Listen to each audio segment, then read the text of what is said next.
성경 말씀 우리 구약 성경 요나는 아니고 오늘은 주보에 기록된 사무엘하 6장 1절부터 11절 오늘 말씀의 결론은 11절에서 내려고 합니다. 6장 1절부터 11절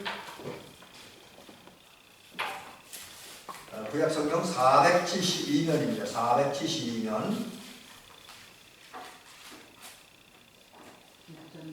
1절 6장 1절부터 11절 말씀 472면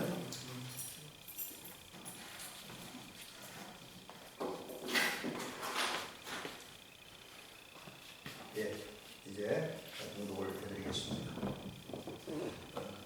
다윗이 이스라엘에서 부분 무리 3만 명을 다시 모으고 다윗이 일어나 자기와 함께 있는 모든 사람과 더불어 바알레 유다로 가서 거기서 하나님의 궤를 내어오려 하니 그 궤는 그룹들 사이에 좌정하신 만군의 여호와의 이름으로 불리는 것이라. 그들이 하나님의 궤를 새 수레에 싣고 산에 있는 아비나답의 집에서 나오는데 아비나답의 아들 우사와 아요가 그 새 수레를 모으니라.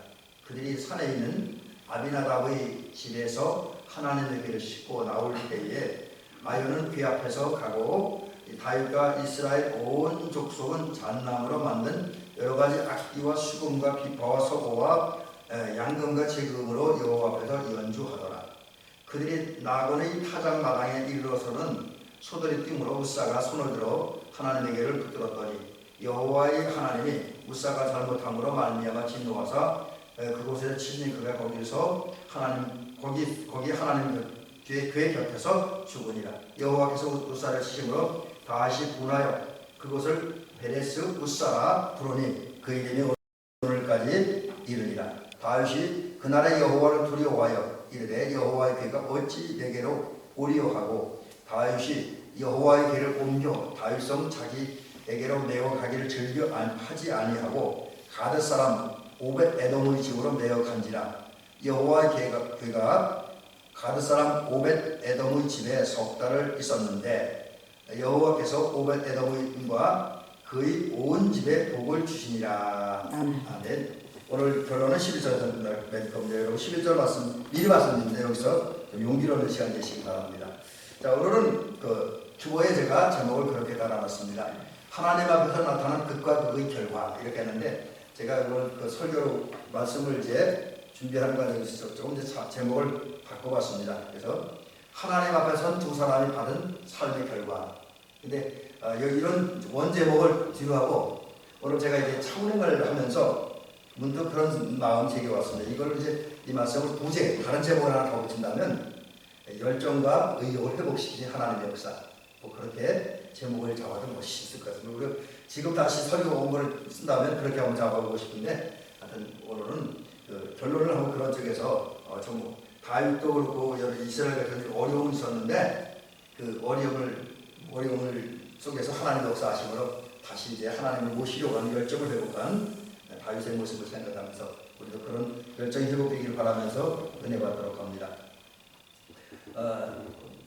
이제 우선 그 말씀드리기 전에 어제 오늘 제가 우리 교회는 광고를 안 해서 제가 이 교회 행사를 나가는 게 아니라 우리 물론 우리 목사님들 모임이긴 하지만 제 사적인 일이었기 때문에 교회는 광고를 드리지 않았었는데 어제하고 오늘까지 이렇게 우리 강원도에 목회하시는 저희 모교인 흑성대학교 동문 목사님 한 270명 정도가 속초에서 1박 2일 동안 이렇게 행사가 좀 있었습니다. 그래서 가서 그 내용을 보니까 개회 예배 드리고 개회 예배 때 우리 이제 전 경기원인가요? 거기 저기 감독을 하셨던 하근송 감독은 저희 이제 한 3년 후배인데 그 목사님 오셔서 자기 겪은 목회 경험 이야기를 한 40분 정도 얘기하고 그 다음에 이제 경품 추천했는데 우리는 하도 경품 추천하면 되는 일이 소리 나는 사모님 거기 저도 안 됐는데 그건 안 되고요. 그 다음에 이제 그 크로스라고 하는 찬양단이 와서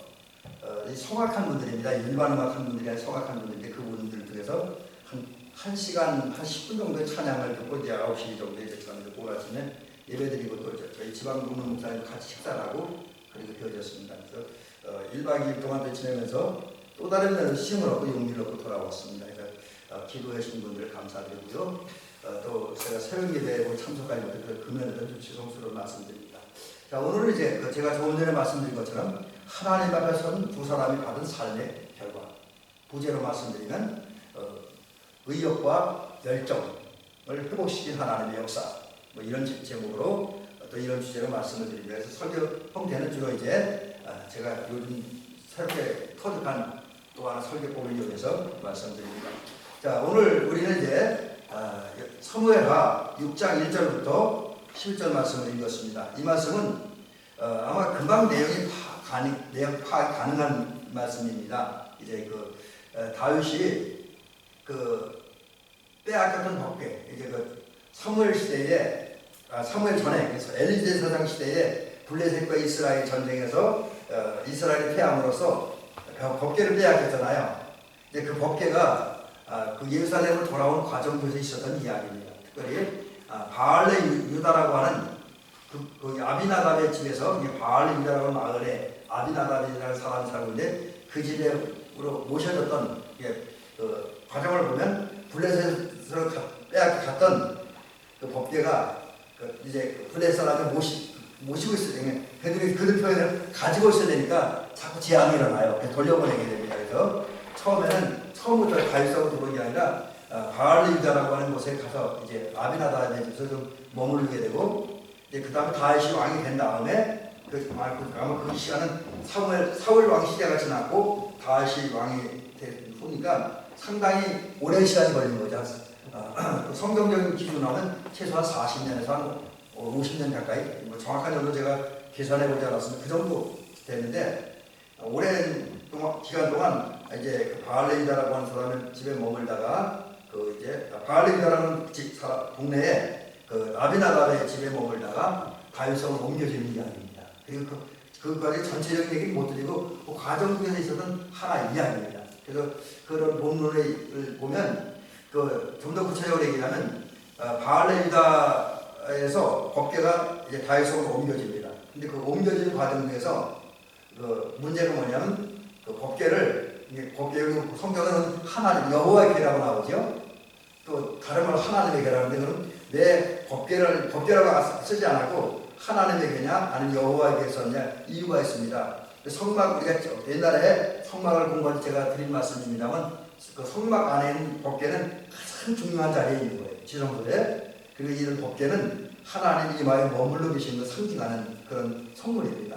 그래서 그 법궤 안에는 아론의 쌍난 지팡이가 있고 십계명이 기록된 돌판이 있고 그 다음에 만나와 메추라기를 담았던 항아리가 있습니다. 그런데 일설에 의하면 원래 아론의 쌍난 지팡이 처음부터 법궤 안에 들어갔던 건 아니었다는 얘기도 있습니다. 주로 이제 강문화 목사님이 성막 연구 많이 했는데 그분이 이제 그런 주장들을 많이 하지요. 그런데 나중에 누군가에 의해서 들어갔다 뭐 이제 이런 얘기도 있습니다. 그러나 그건 중요한 건 아니고 법궤 안에는 아론의 쌍난 지팡이, 그 다음에 십계명, 그리고 이제 만나와 메추라기가 담긴 항아리, 이런 게 담겨 있다고 여기 나름대로 다 의미가 있는 겁니다. 근데 이 모든 것이 합해져서 뭐하냐면 하나님 임하여 계신 장. 그리고 또 법궤는 두 천사 그룹 있잖아요. 그게 이제 있습니다. 그래서 그런 것이 있기 때문에 하나님 임하여 계시는 것을 상징하는 성물이 법궤입니다. 그래서 하나님의 궤가 얼로 옮겼다. 그건 하나님이 여기다 그 자리에 옮겨갔다. 뭐 이제 거기 머물러 계신다. 그런 의미를 가지고 있는 거예요. 굉장히 이게 법궤가 어디에 있느냐는 굉장히 중요한 문제지요. 그래서 이제 다윗이 또 하나님의 사람이니까 하나님을 가까이 모시고 싶어서 자기가 살고 있는 다윗상으로 모시려고 했습니다. 근데 결론을 보면 1차는 실패해요. 왜 실패는 오늘 본문에 있는 대로 우사라고 하는 사람한테 실패를 합니다. 물론 이제 여기에는 우사만 잘못만 있는 건 아니고 다윗 잘못도 있습니다. 다른 사람 잘못도 있는데 그 얘기 조금 더 다시 드리고 어쨌든 우사 사건 이후에 이 법궤가 다윗성을 모셔드리지 못하고 오베데돔의 집으로 갑니다. 가드 사람 오베데돔의 집인데 거기서 오베데돔이 복을 받아요. 그걸 보고 다시 용기를 내서 열정을 회복하고 의욕을 회복해서 법궤를 예루살렘으로 모셔드리는데 그 예루살렘 들어온 얘기는 뒤에 등장합니다. 그래서 오늘 그 얘기 드리지 않고요. 어쨌든 오베데돔이 복 주신 이야기를 통해서 신앙적 의욕과 열정을 회복하게 하는 하나님의 역사를 좀 살펴보려고 합니다. 그래서 오늘 본문은 제가 이렇게 한 서너 가지를 구분해서 말씀드리려고 보는데 크게는 이렇게 그 안에서 세부적으로 쪼개서 이제 말씀을 드려봅니다. 첫 번째 말씀드리려고 하는 것은 하나님을 모셔드리려고 하는 다윗의 거룩한 열정. 하나님을 모셔드리려고 하는 다윗의 거룩한 열정. 그것은 이제 그 열정은 뭘 표현하냐면 조금 전에 말씀드린 것처럼 법궤, 하나님이 임하여 계신 것을 상징하는 그 하나님에게를 바알레 유다라고 하는 아비나답의 집에서 자기가 살고 있는 다윗성 예루살렘으로 모셔드리려고 하는 거기에 하나님을 모셔드리는 다윗의 열정이 있습니다. 이 열정은 전 나쁜 거 아닙니다. 이건 선한 거예요. 아름다운 거예요. 거룩한 거예요. 하나님의 뜻에 합한 열정입니다. 여러분 하나님의 사람으로서 하나님을 가까이 모셔드리려고 하는 이 열정만큼 이 의도만큼 좋은 게 어디 있겠습니까? 그렇죠? 그래서 우리 성도님들도 이것이 필요해요. 이 주 예수님을 내 마음에 모시고 하나님을 내 마음에 모시고 내 삶에 모시고 그분과 함께 살아야겠다. 그분과 동행해야 되겠다는 이 열정, 이 의욕, 이 뜨거운 가슴이 저와 여러분들에게 있어야 될 줄로 믿습니다. 이 열정을 가질 수 있기를 주의 이름으로 간절히 부탁드립니다. 자, 이런 의욕을 가진 다윗이 이제 그 법궤를 모셔드리기 위해서 하나님을 이제 모셔드리기 위해서 한 일들이 이제 오늘 본문에 보면 이런 단계로 나타납니다. 첫 단계는 이제 3만 명의 군대를 여기 보니까 3만 명의 무리를 모아요. 이것을 제가 지금 어떤 성경인지 정확히 기억은 안 나요. 근데 제가 이제 이 말씀을 드리면서 여러 가지 번역본 성경을 읽다 보니까 어떤 성경에 그렇게 기록해놨어요. 3만 명의 특별 군대를 모았다. 특별 군대. 근데 제가 그 말씀을 보고 주석을 찾아보니까 그렇게 돼 있더라고요. 여기 3만 명은 군인이에요, 군인. 그럼 왜 다윗이 3만 명의 군대를 뽑았느냐? 여기 이유가 있는데 그 당시 블레셋은 호시탐탐 이스라엘 노리고 있고 조금의 틈만 나면 또 그들이 뭔가 사건이 있으면 이스라엘 공격을 하는 거예요. 그래서 실제로 다윗 시대뿐만 아니라 그 역사 전후에 보면 블레셋과 이스라엘이 끊임없이 싸우잖아요. 끊임없이 싸웁니다. 근데 이제 그러다 보니까 다윗은 법궤를 옮겨드리는데 그냥 법궤 하나만 이렇게 모시고 가기엔 너무 위험한 거예요. 언제 블레셋 군대가 침략할지 모르니까, 언제 기습 공격을 할지 모르니까 이게 좀 신경이 씁니다. 그래서 법궤를 안전하게 또 만약에 정말 법궤를 모셔드린 가운데 블레셋 군대가 전쟁 기습 공격을 하고 거기서 만약에 이스라엘 군대가 치면 어떻게 해요? 법궤가 막 이상한 현상이 막 생기겠죠? 그럼 하나님의 권위도 떨어지고 하나님의 위엄이 사라지고 하나님의 영광도 가려지는 그런 비극이 발생할 수 있습니다. 이것을 미연에 예방하고 안전하게 또 하나님을 거룩한 모습, 영광스러운 모습으로 이렇게 모셔드리기 위해서 3만 명의 군대를 모은 거예요. 이것도 보면 다윗이 정말 굉장히 열정적인 신앙인이었다. 하나님도 아주 그냥 모셔드리기 위해서 그분의 위험을 마음껏 드러내고 아무 그 영역을 침범하지 못할 그런 방법, 그런 모습으로 하나님을 그 법궤를 모셔드리는 보면 하나님을 모셔드리려는 다윗의 열정은 굉장히 뜨거웠다라는 것이죠. 그 다음에 두 번째 현상은 이게 이제 공과가 있습니다. 의도는 좋은데 사실은 방법은 잘못된 거예요. 그렇지만 이것도 의도가 있기 때문에 이 의도라는 편에서 이렇게 한번 표현해 보고자 합니다. 다윗은 법궤를 모셔드리기 위해서 행동한 것 중에 하나가 수레를 제작했습니다. 수레. 이거는 제 생각도 그렇고 제 느낌도 그렇고 이 다른 서적도 보니까 주석도 그렇게 되어 있더라고요. 이게 다윗이 하나님을 정말 존경했기 때문에 하나님을 높이려고 했기 때문에 그래서 하나님 가장 높이는 방법으로 가장 뭐랄까 좀 좋은 방법으로 모셔드리기 위해서 이제 수리를 만들었다 그래요.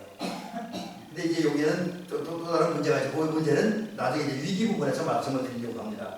자, 어쨌든 다윗은 하나님을 곧 법궤를 모셔드리기 나름대로 수리를 제작하면서 최선을 다하는 모습을 볼 수가 있습니다. 그 다음에 이제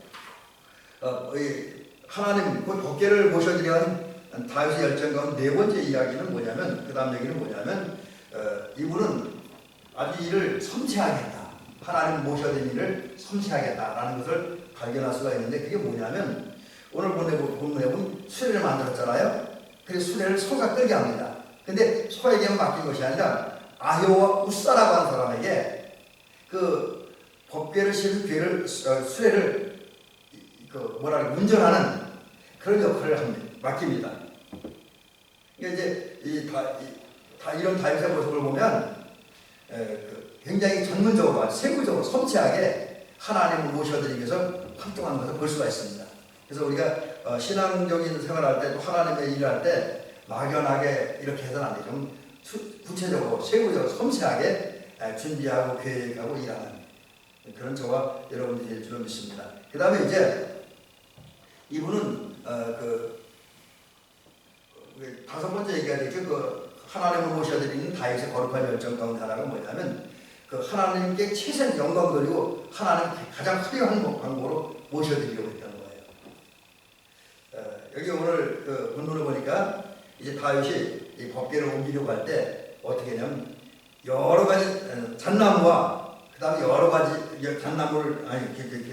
잣나무로 만든 여러 가지 악기, 그 다음에 수금, 비파, 서고, 양금, 지금 이런 악기와 그 악기를 연주하는 사람을 동원해다가 찬양을 부르면서 연주했던 찬양하는 거 있잖아요. 찬양하면서 법궤를 이제 예루살렘을 모셔드렸다.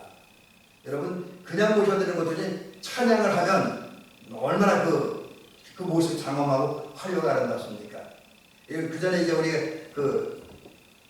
과거 그런 거 많이 했는데, 저희 이제 학교 다닐 때 저희 속한 학교가 운동부가 두 개가 있는데 핸드볼부하고 탁구부가 있었어요. 근데 특별히 이제 탁구부가 전국대회나 종종 우승을 하고 돌아오는데 매번 그런 건 아니고 정말 중요한 데에 나가면은 우리가 탁구 선수들에게 전국대회 마치고 춘천역에서 제가 저희 학교가 있던 낙원동까지 이렇게 오는데 한 20분 정도 걸려요.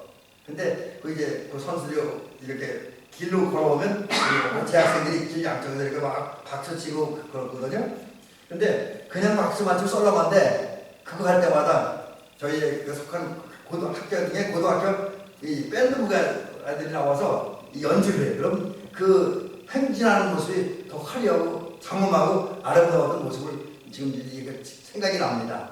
이제 다윗이 그냥 법궤만 이렇게 모셔드리고 마차만 이렇게 수레만 이동하게 하지 않고 많은 백성들이 지켜보겠고, 그리고 많은 백성들과 함께 또 여러 가지 악기를 동원해서 하나님을 찬양합니다. 찬양의 소리가 들리는 가운데 법궤를 이제 예루살렘으로 이제 모셔드리는 거죠. 이게 하나님의 영광 돌리고자 하는, 어떻게 하나님 크게 영광 돌리고자 하는, 하나님을 높이고자 하는, 하나님의 장엄함과 위엄을 드러내고자 하는, 그리고 하나님의 그 어떤 권능까지 드러내고자 하는 다윗의 열정이었다라는 것을 보게 되어집니다. 그리고 이제 이렇게 계획한 다음에 그 다음에 이번에는 아까 조금 겹치는 부분인데 법궤를 모셔드리려고 하는 하나님을 모셔드리는 거룩한 열정을 보면 그런 거 있죠. 굉장히 구체적이다. 그래서 이게 어떤 상상 속에 머무르는, 사실 어떤 경우 우리는 저도 그 마찬가지지만 하나님을 위해 일하는데 상상에만 머무르는, 가슴 속에만 머무르는 경우가 굉장히 많아요. 이렇게 살아야 되겠다, 이렇게 한번 해봐야 되겠다. 그런데 그것이 실제 삶을 통해 구체적으로 실천되어지고 행동화되어지는 것은 그렇게 많지 않은 것을 종종 봅니다. 우리 장로님과 권사님들은 어떻게 느끼는지 모르지만 저는 그런 걸 많이 느껴요. 더군다나 저희들은 성경을 많이 읽고 또 뭐 좀 기억 좀 하고 또 찾기도 보다 보니까 하나님 앞에 이렇게 살아야 되겠다, 이런 일을 해야 되겠다, 그런 생각과 마음은 많이 갖습니다. 근데 그것을 구체적으로 행동으로 표현하는 건 그렇게 많지 않은 것 같아요. 이게 이제 어쩌면 우리 한계입니다. 근데 오늘 다윗의 모습을 보니까 법궤를 하나님을 바알레 유다로부터 다윗성 예루살렘으로 모셔드려야겠다.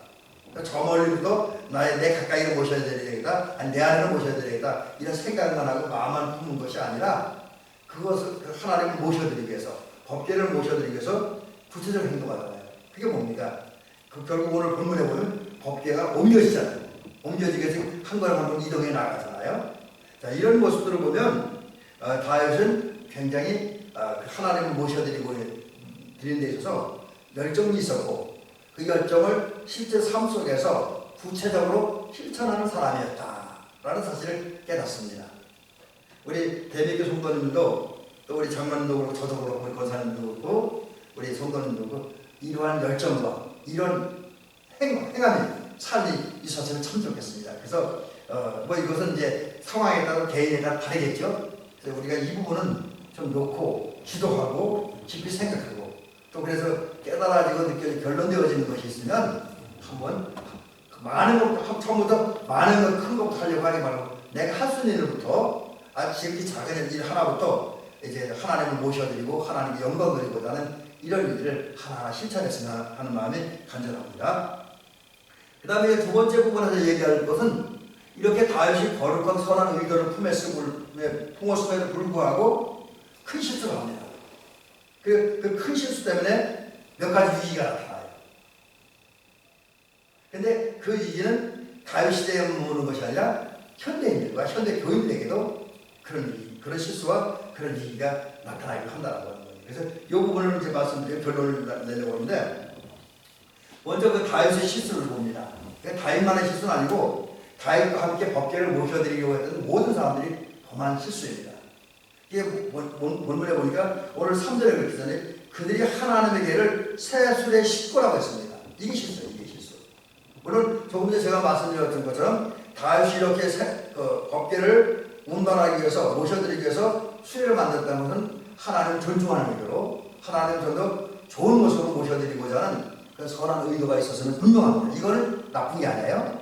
근데 문제는 뭐냐면 하나님의 율법, 레위기에 등장하는 율법에 의하면 또 출애굽기에 등장하는 성막의 이동 성막에 있는 여러 가지 성물들을 운반하는 말씀들을 보면 이건 아닙니다. 특별히 이제 우리 출애굽기나 출애굽기에 특별히 많이 나오는데 법궤는 어떻게 움직여야 되냐면 반드시 레위 족속들이 움직여야 돼요. 레위 족속들이 여러 족속가 있는데 레위 족속 중에서 고아자손들이 어깨에 메고 그래서 법궤는 그 채가 있고 고리가 있잖아요. 그걸 네 사람이 어깨에 메고 그리고 옮겨야 됩니다. 이거 수레에 싣고 옮기는 건 아닙니다. 근데 다윗은 나름대로 선한 의도는 있고 순수한 의도는 있었지만 이게 수레에 싣고 움직이는 이동했다는 것, 운반했다는 이게 문제예요. 그러니까 의도는 순수했지만 그 과정은 하나님의 말씀이 아니고 하나님의 뜻이 아닙니다. 하나님의 법이 아니에요. 그래서 이 부분을 보면서 우리 깨닫는 것은 뭐냐면 우리가 뭘 할 때, 어떤 일을 할 때 아무리 좋은 방법과 의도가 있고 그 선한 목적을 가지고 한다 할지라도 그것이 하나님의 말씀에 어긋나면 또 하나님의 말씀에서 기초한 하나님의 뜻과 하나님의 명령에서 어긋나면 그건 하나님 앞에 잘했다 칭찬받을 수 없다는 거죠. 그래서 우리는 무엇을 하든지 그게 하여튼 모든 게 다 마찬가지인데 무엇을 하든지 선한 의도와 함께 그걸 기초로 하면서 동시에 항상 하나님의 말씀을 근거로 하나님의 뜻에 합하는 모습으로 하나님 명령하신 대로 뭔가를 하겠다고 결정하고 그리고 실천하는 저와 여러분들이 될 줄로 믿습니다. 자, 그 다음에 이제 다윗이 이런 실수를 했는데 그 결과 이제 발생한 사건, 그 위기가 된 사건인데 그 위기를 보면 이와 같습니다. 먼저 소가 뛰었어요. 여기 뛰었다는 말을 보니까 그런 의미가 있더라고요. 그 히브리어로 이런 뜻이 있더라고요. 미끄러졌다. 미끄러졌다 또는 걸려 넘어지다 이런 뜻이라고요. 그래서 보니까 좀 살펴보면 이 법궤를 실은 수레를 끄는 소가 그 아비나답의 집에서 떠나서 다윗으로 옮겨가다가 어쩌면 돌풀이에 걸렸거나 어쩌면 길에 여러 가지 상황 때문에 미끄러져 넘어졌다는 거죠. 미끄러져서 흔들리니까 흔들렸다는 거죠. 요거 보면 사실 어쩔 수 없는 거잖아요. 이 우사가 법궤를 만지긴 했는데 우사도 또 아유도 그 주변에 있는 사람도 소가 걷다가 돌풀이 걸려지는 거 미끄러서 흔들리고 뭐 이제 주춤거리는 거 이거는 그 누구도 어쩔 수 없는 거잖아요. 그래서 이거 제가 어떻게 표현했냐면 그 아요나 그 누구의 영역 밖에서 이루어진 위기였다. 본인이 의도한 거 아니에요. 자연적인 현상. 그럼 왜 이런 현상이 일어나냐? 이것도 이제 우리가 하나님의 율법과 연결시켜서 이렇게 해석을 해보면 하나님의 말씀대로 하지 않은 그것에 대해서 하나님이 채찍질하고 징계하심으로 나타난 현상이었다. 그래서 여러분 아까 조금 전에 말씀드린 것처럼 하나님의 뜻에 어긋난 행동과 말을 이거 안 된다 그랬잖아요. 아무리 의도가 좋아도 하나님의 뜻에 합하고 하나님의 말씀에 합하는 것이어야 된다. 라고 하는 이유가 뭐냐면 우리 영역 밖에서의 불행한 사건들이 비극적인 사건들이 우리가 어찌할 수 없는 사건들이 발생할 수 있기 때문이라는 거지요. 그걸 우리가 막을 수가 없습니다. 자, 그 다음에 이것도 좀 영역 밖의 사건이라고 하는데 소가 뜨니까 나타나는 두 번째 현상이 뭡니까? 법궤가 흔들렸잖아요. 법궤를 실은 수레를 맨 소가 뛰니까 막 기들거리니까 또 그 수레가 흔들립니다. 수레가 흔들리니까 거기에 실은 법궤가 흔들리면 지기 당연한 현상이지요.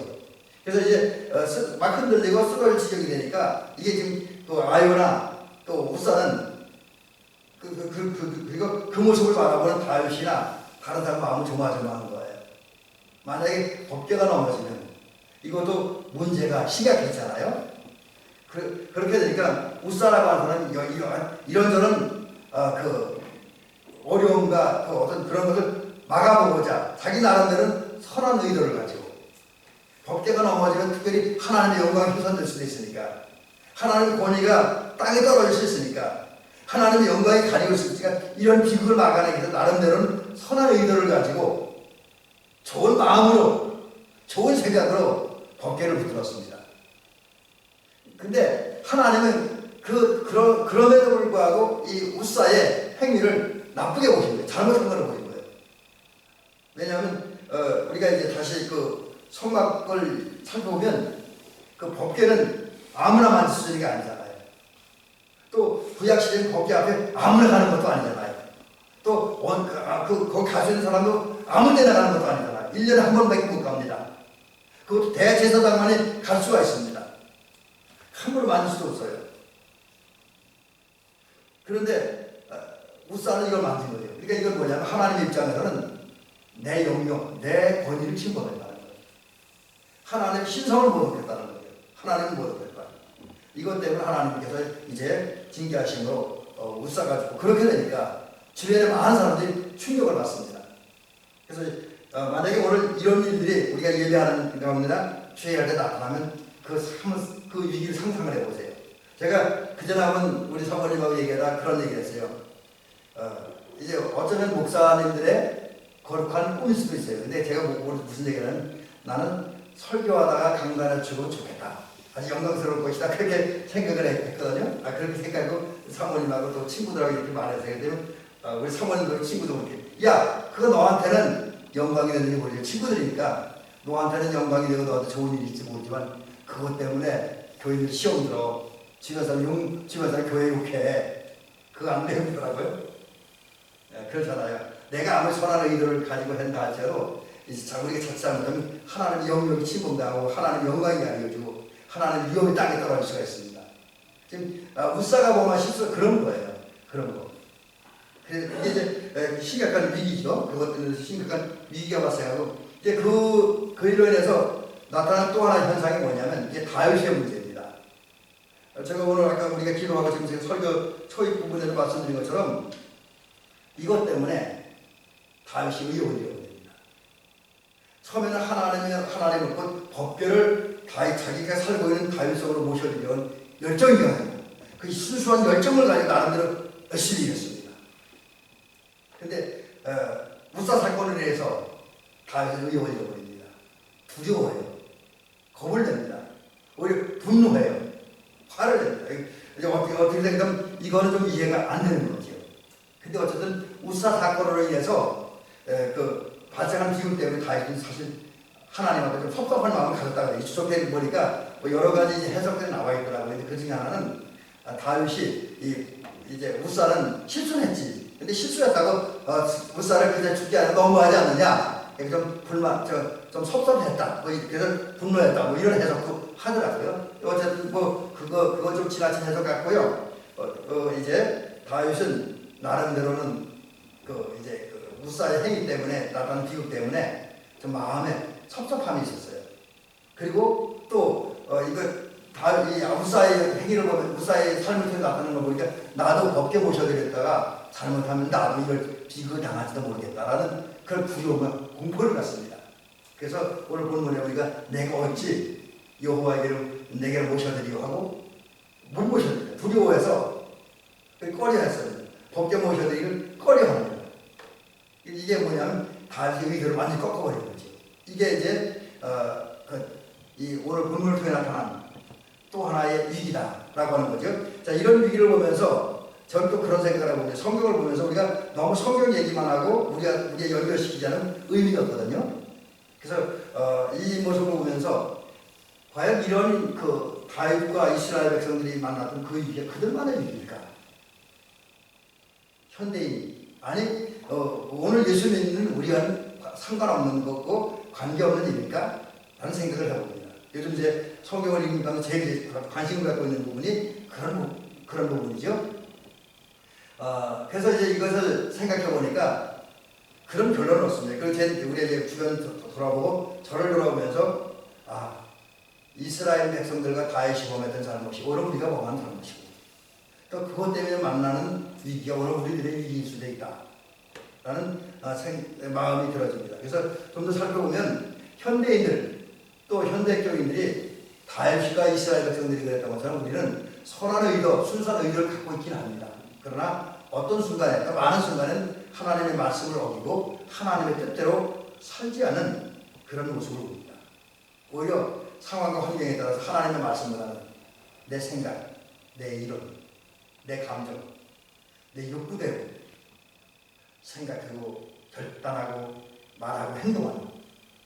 그래서 이거를 사사기의 표현대로 하면 자기 소견 대로 오른 대로, 자기 소견에 오른 대로 행하는 거죠. 그래서 제가 이것을 생각하면서 갑자기 그런 찬송이 생각이 나더라고요. 우리 복음성 가중에 그런 찬양이 주님 뜻대로 살기로 했네. 그 찬송이 생각이 나면서 그러면 현대인들의 우리 삶의 모습, 우리들의 모습을 보면서 그걸 한번 이 가사에 그 찬양에 적용시켜 보니까 현대인들은 이렇게 노래하실 것 같아요. 나의 뜻대로 살기로 했네. 나의 맘대로 살기로 했네. 이런 식이지. 그 다음에 이제 조금 박자가 남아서하게. 근데 그런 식으로 노래를 부르지 않을까 하는 생각이 듭니다. 이것이 이제 현대인들.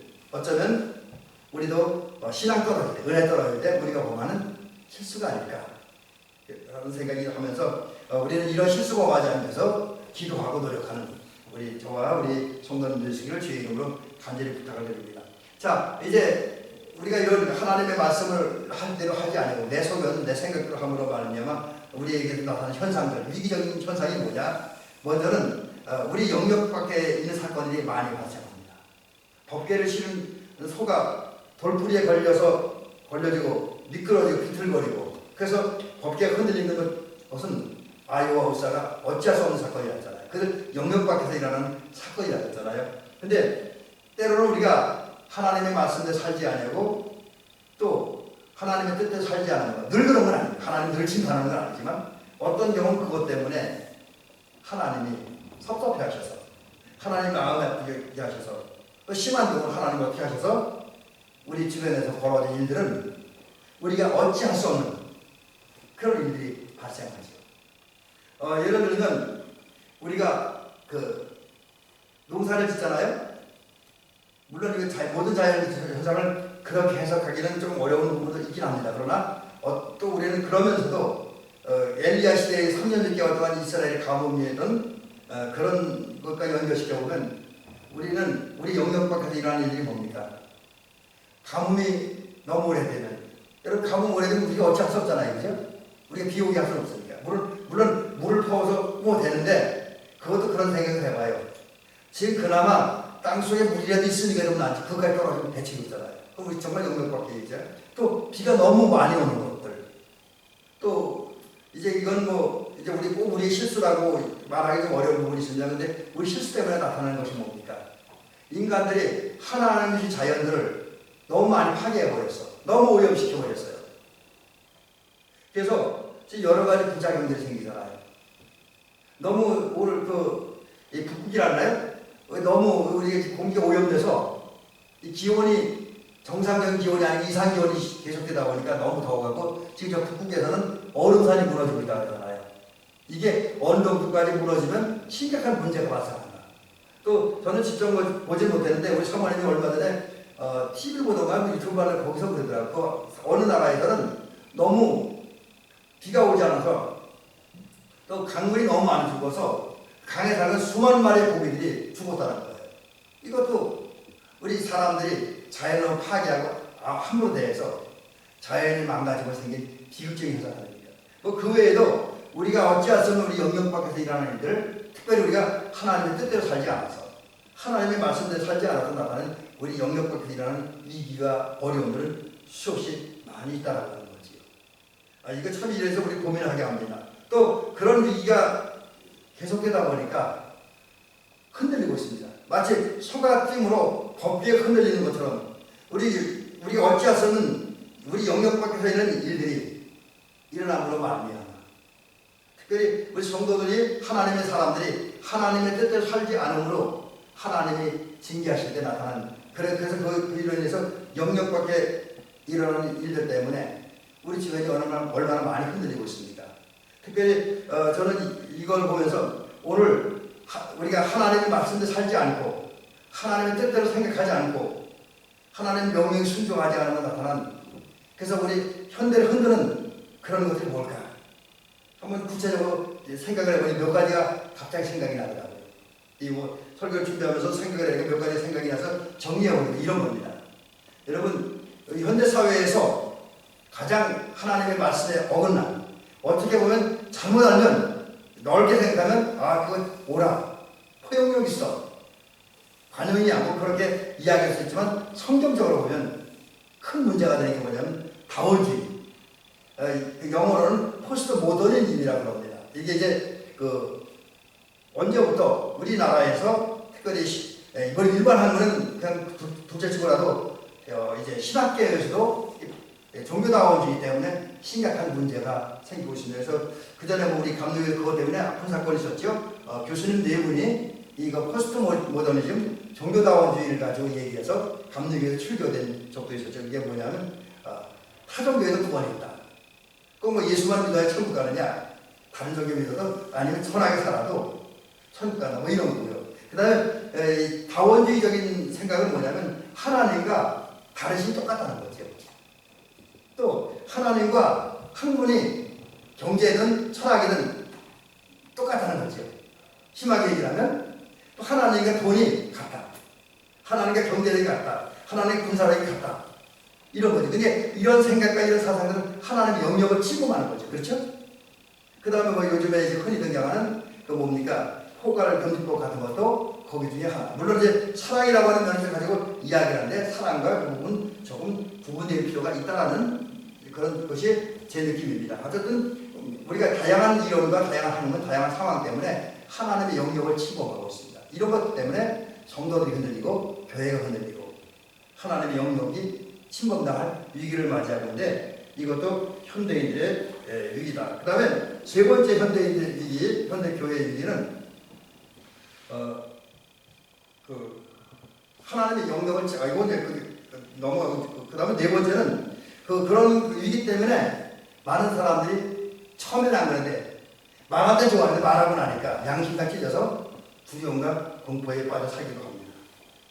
법궤를 우사가 손을 만짐으로 하나님의 징계를 받아 죽었을 때 다윗이 두려워하고 의욕을 잃었잖아요.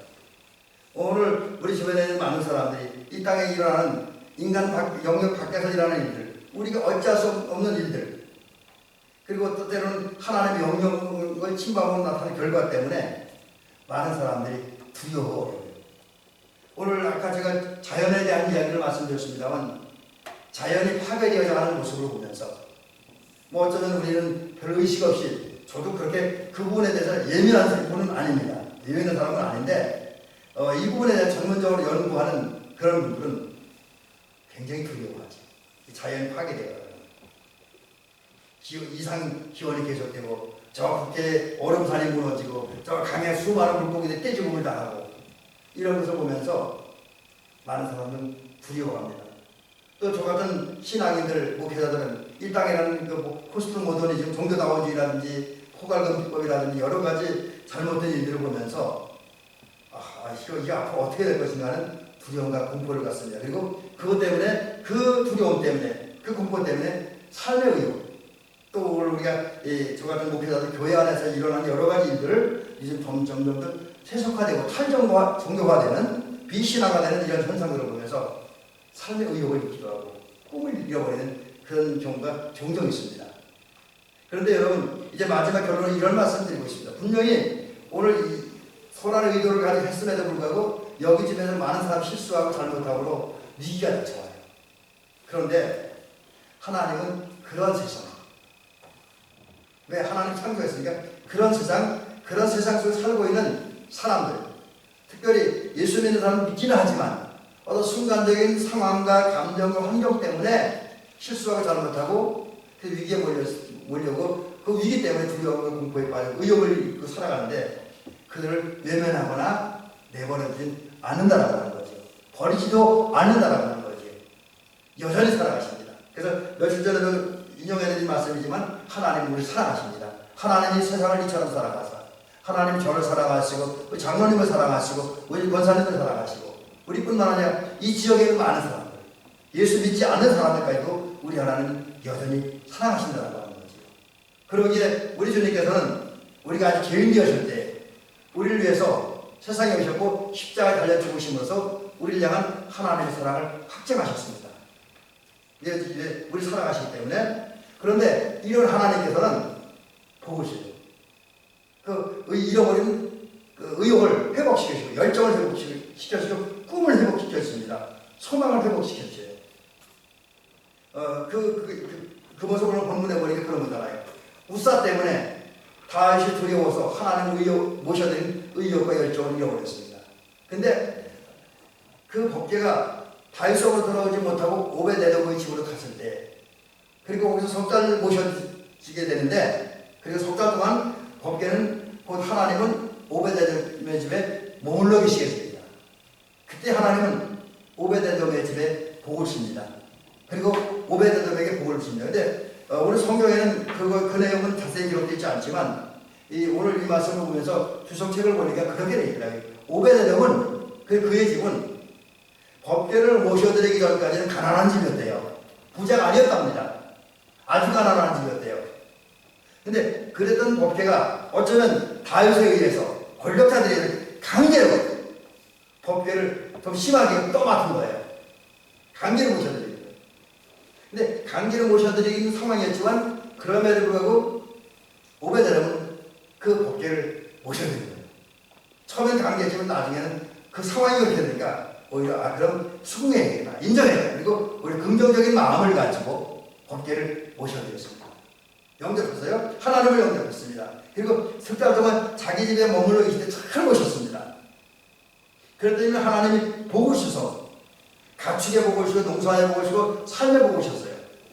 또 영적인 복을 주셨어요. 그래서 영적으로 하나님의 관계가 깊어지고 좋아지고 하나님과 동행하고 하나님과 함께하는 삶을 살게 되었고, 경제적으로는 농사가 잘 돼서 돈을 많이 벌고 가축이 잘 일어서고 가축이 원창해서 가축도 넣고 대산도 넣고 돈도 많아졌다는 거예요. 그래서 주변 사람들이 그 오베데돔을 부러워할 정도로 큰 복을 받았다라고 하는 거죠. 그래서 오베데돔은 행복해진 거예요. 결국 하나님은 당신을 모셔드리고 당신을 영접하고 믿고 섬겨 경외하고 그리고 그 달못이 최선을 다했던 그 오베데돔의 집에 하늘의 신령한 것과 땅에 기르는 것을 보셨습니다. 한편 그 소식이 다윗에게 전해진 거예요. 그래서 오늘 본문에 그 얘기까지 나오지 않지만 그 뒤에 가면 다윗이 다시 이제 하나님을 모셔야 되겠다는 그 꿈을 갖습니다. 목표를 갖습니다. 그리고 다윗은 하나님을 모셔야 되는 열정을 품습니다. 의욕을 품습니다. 그래서 훗날에 정말 하나님을 찬양하는 거예요. 특별히 다윗은 그 보면 뒤에 보면 자기 바지가 벗어진지도 모르고 그래서 왕의 체면에 권위에 땅에 떨어진 것도 잊어버리고 춤을 추며 노래하고 악기를 연주합니다. 찬양합니다. 기쁜 눈물 그게 하나님을 모셔드리고 최선을 다하는 그런 모습이죠. 열정적인 모습. 이런 일들이 어떻게 이루어지냐? 처음에는 우사 때문에 또 자기 실수 때문에 법궤를 하나님을 모셔드리려고 열정을 잃어버렸지만 하나님께 복 주시니까 그 열정을 회복합니다. 그것도 자기가 직접이 아니라 오베드돔이 복받는 모습을 보면서 오베드돔은 하나님께 감사하고 풍성하게 따라지만 다윗을 잃어버렸던 열정을 회복했습니다. 그것이 하나님의 역사예요. 근데 그런 하나님의 역사는 오늘로 일어나는 줄로 믿습니다. 오늘 우리도 어떤 면에서 실수하고 잘못하고 그래서 좀 어려움을 당하던 있고 그것 때문에 또 어쩌면 우리가 직접 잘못한 건 아니지만 내 직접적인 잘못은 아니지만 주변의 상황 때문에 환경 때문에 열정과 의욕을 잃어버리고 정말 절망적인 상황에 포기하는 상황에 빠질 수밖에 없는 그 신앙교는 하나님께 멀어질 수밖에 없는 그런 때가 우리 있습니다. 근데 하나님은 그런 우리에게 직접 은혜를 주시기도 하고 아니면 내 주변에 어떤 사람의 은혜를 주고 복을 주셔서 나라가 깨닫고 자극을 받고 동기와 어떤 동기를 찾게 하고 그것 때문에 하나님을 위해 열심히 적극적인 신앙생활 하겠다. 정말 하나님께 영광 드리고 하나님의 뜻대로 살겠다라고 하는 열정과 욕망과 의도를 품게 하십니다. 그리고 또 어떤 때는 우리에게 여러 가지 복을 주셔서 열정을 가지고 살아가는 우리에게 복을 주셔서 오베드돔처럼 범사의 복을 받고 주변 사람들이 부러워하는 삶을 살게 하십니다. 그래서 오늘 다윗의 의욕을 회복시켜주는 부분 우리가 두 가지 생각할 수 있는데 간접적으로 어떤 때 직접적으로 이렇게 볼 수 있다. 이제 이런 말씀을 드리면서 우리 대민교 성도님들은 비록 우리가 좀 상황이 그렇지만 어떤 때는 자원하는 환경이 아닐 수도 있지만 있어요. 지금 강제로라도 억지로라도 또 아니면 은혜가 되는 정말 기쁘고 즐거운 마음으로 오늘 우리의 마음을 두들기시는 예수 그리스도를 마음에 생각에 모셔드리시기 바랍니다. 삶에 모셔드리시기 바랍니다. 그리고 그분을 믿고 의지하고 그분을 사랑하고 그리고 우리 주님을 보내신 하나님의 말씀 그리고 그 말씀에 나타난 하나님의 뜻에 순종함으로 우리가 복을 받고 그래서 복을 받고 주변 사람에게 신앙을 살고는 의욕을 심어주시기를 주의 이름으로 간절히 부탁드립니다. 어떤 경우는 또 반대로 우리가 의욕을 잃어버렸다 할지라도 우리 주변 사람의 신앙생활 잘해서 하나님 기쁘게 해서 은혜 받고 복 받는 모습을 보면서 또 신앙의 의욕, 삶의 의욕을 회복하고 하나님을 위해서 나 자신에서 열정적이고 적극적으로 살아가는 복된 저와 여러분들이 되어주시기를 주의 이름으로 축원합니다.